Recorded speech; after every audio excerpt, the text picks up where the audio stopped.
புதிய அரசின் டாஸ்மாக் கடைகள் மூடல் மற்றும் சீர்திருத்த நடவடிக்கைகளை வரவேற்றுள்ள டாஸ்மாக் பணியாளர் சங்கம் கடைகள் மூடலால் பாதிக்கப்படும் ஊழியர்களுக்கு மாற்று அரசு பணி வழங்க வேண்டும் என முதலமைச்சருக்கு கோரிக்கை விடுத்துள்ளது.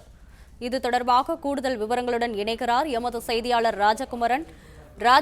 வணக்கம். அந்த கோரிக்கையில் என்னவெல்லாம் குறிப்பிடப்பட்டிருக்கிறது? விவரங்களை பதிவு செய்யலாம். வழிபாட்டு தலங்கள், பேருந்து நிலையங்கள், கல்வி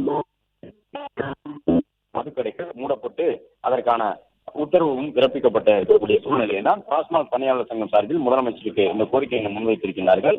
பொதுமக்கள் நலன் மற்றும் அமைதியை நிலைநாட்டுவதற்காக முதலமைச்சர் எடுத்திருக்கக்கூடிய நடவடிக்கைக்கு வரவேற்பு தெரிவிப்பதாக கூறியிருக்கக்கூடிய டாஸ்மாக் பணியாளர்கள் சங்கம் FL2 மற்றும் மணமகிழ் மன்றங்கள் வழியாக மதுபான விற்பனை நடைபெறுகின்றது என்பதையும் சுட்டிக்காட்டியிருக்கின்றார்கள். அதாவது முதலமைச்சர் உத்தரவுப்படி குறிப்பிட்ட பகுதிகளில், அதாவது இந்த கல்வி நிலையம், பேருந்து நிலையம் உள்ளிட்டவற்றுக்கு இடையே அருகே 500 மீட்டர் எல்லைக்குள் இருக்கக்கூடிய FL2 மற்றும் மணமகிழ் மன்றங்கள் வழியாக மது விற்பனை நடைபெறுகின்றது.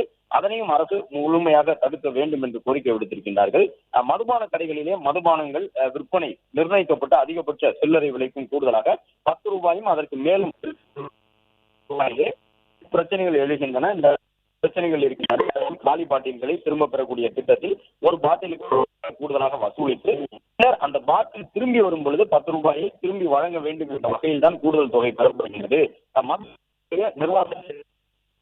பிளே ஸ்டோர் மற்றும் ஆப் ஸ்டோரில் இருந்து பாலிமர் செயலியை QR கோடு மூலம் பதிவிறக்கம் செய்யுங்கள். செய்திகளை உடனுக்குடன் பெறுங்கள்.